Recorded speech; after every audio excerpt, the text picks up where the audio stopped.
नमस्ते दोस्तों, top 100 polity के एमसीक्यू और पीवाईक्यू सीरीज में आपका स्वागत है। The council of minister and parliamentary types of the government can remain in office till it enjoy the support of, यानी पार्लियामेंट्री सिस्टम में आप देखोगे जो काउंसिल ऑफ मिनिस्टर होते हैं वो अपनी पद पर यानी अपने ऑफिस में कब तक बने रह सकते हैं। तो ऑप्शन है आपका minority number of the upper house of the parliament, यानी कि अगर माइनॉरिटी में है number, upper house of the parliament का मतलब राज्यसभा, जिसे अपर हाउस बोला जाता है, और लोकसभा को लोअर हाउस बोला जाता है। Majority of the members of the upper house of the parliament के अपर हाउस में मेजॉरिटी हो, तो ये भी रॉन्ग हो गया। Minority member of the house of the lower, इसमें माइनॉरिटी शब्द, अगर इसमें माइनॉरिटी की जगह मेजॉरिटी शब्द होता है जो क्वेश्चन सही हो जाता, तो यहाँ पर एक क्वेश्चन भी गलत है। डी नंबर में देखेंगे majority of the members of the lower house of the parliament के लोअर हाउस में मेंबर कैसे हो, मेंबर हो मेजॉरिटी में, तो इसका सही आंसर यही हो जाएगा। आंसर इसका डी नंबर का सही हो जाएगा, majority of the members of the lower house of the parliament. Next question देखेंगे, Which of the following appointments is not made by the President of India? निम्नलिखित में से कौन सी नियुक्ति अपॉइंटमेंट प्रेसिडेंट ऑफ इंडिया के द्वारा नहीं की जाती है? Chief of the army, speaker of the Lok Sabha, chief justice of India, chief of air force. तो स्पीकर ऑफ द लोकसभा, इसका सही आंसर हो जाएगा स्पीकर ऑफ द लोकसभा। भारतीय संविधान के अनुसार लोकसभा अपने सदस्यों में से एक को स्पीकर और एक को डिप्टी स्पीकर नियुक्त करेगी।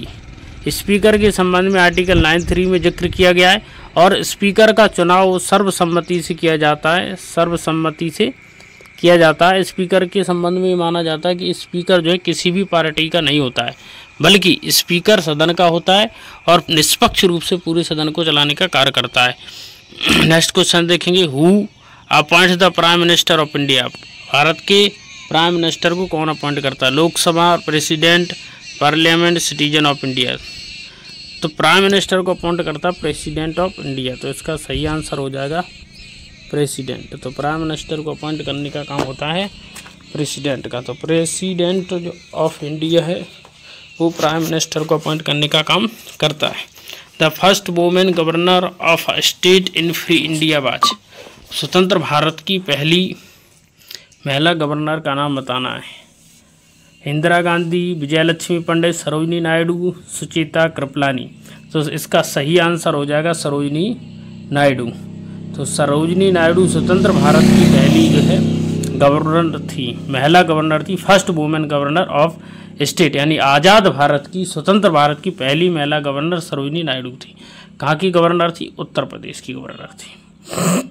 मध्य प्रदेश के पहले गवर्नर कौन थे? पट्टाभी सीतारमैया थे।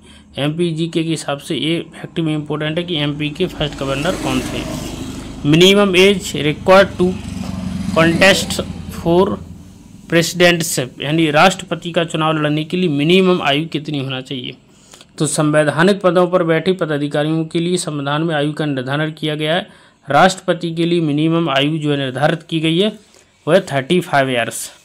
और याद रखिए कि प्राइम मिनिस्टर के लिए, प्रधानमंत्री के लिए जो आयु निर्धारित की गई है वो है 25 ईयर्स, यानी लोकसभा का सदस्य लड़ने के लिए जो एलिजिबिलिटी है वही एलिजिबिलिटी है प्राइम मिनिस्टर ऑफ इंडिया बनने के लिए।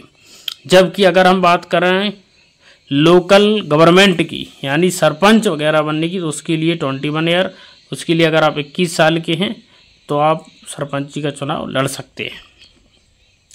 30 साल है राज्यसभा का सदस्य बनने के लिए, उम्र कितनी होना चाहिए? 30 साल। लोकसभा का सदस्य बनने के लिए उम्र कितनी होनी चाहिए? 25 साल। जबकि प्रेसिडेंट और vice president, president and vice president बनने के लिए आपकी एज होना चाहिए 35 ईयर्स। तो आशा है कि आपको ये क्वेश्चन आसानी से समझ में आ गया होगा। एकदम सिंपल क्वेश्चन था पॉलिटी का, लेकिन इंपॉर्टेंट क्वेश्चन बहुत है क्योंकि एग्जामिनेशन में पूछा जाता है। The charge of the impeachment against the president of India for his removal can be preferred by, यानी कि राष्ट्रपति पर उसे पद से हटाने के लिए महाभियोग जो प्रक्रिया, इम्पीचमेंट की प्रक्रिया, वो कहाँ से प्रारंभ की जा सकती है? तो इम्पीचमेंट का वर्णन संविधान के आर्टिकल 61 में है। इम्पीचमेंट जिसे महाभियोग कहा जाता है, उसी के द्वारा प्रेसिडेंट को उसके पद से हटाया जाता है। ऑप्शन देखते हैं, फिर इसका डिटेल एक्सप्लेनेशन करेंगे। Both house of the parliament, speaker of Lok Sabha and chairman of the Rajya Sabha Lok Sabha. तो प्रेसिडेंट को हटाने का काम बोथ सदन करते हैं, क्योंकि प्रेसिडेंट अपने आप में बोथ सदन से इलेक्टेड होता है, जिसका इलेक्टोरल कॉलेज जो होता है, उस इलेक्टोरल कॉलेज में लोकसभा और राज्यसभा दोनों सदन है, प्लस राज्य की जो विधान परिषदें हैं उनके जो सदस्य होते हैं उनको भी इसमें सम्मिलित किया जाता है। तो इसलिए इम्पीचमेंट की जब प्रोसेस होती है तो इम्पीचमेंट की प्रोसेस में इन्हें शामिल नहीं किया जाता है। लोकसभा और राज्यसभा के सदस्य ही प्रेसिडेंट की इम्पीचमेंट है महाभियोग की प्रक्रिया में, राष्ट्रपति को हटाने की प्रक्रिया में शामिल होते हैं।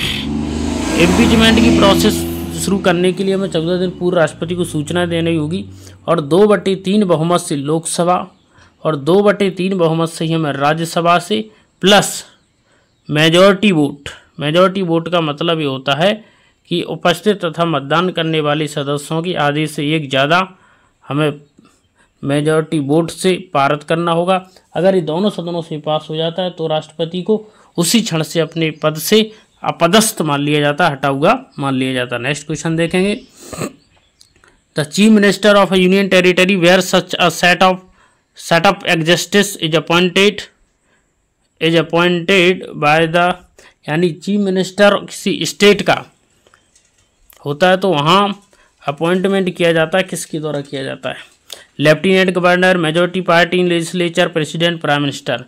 तो लेफ्टिनेंट गवर्नर के द्वारा उसे नियुक्त किया जाता है।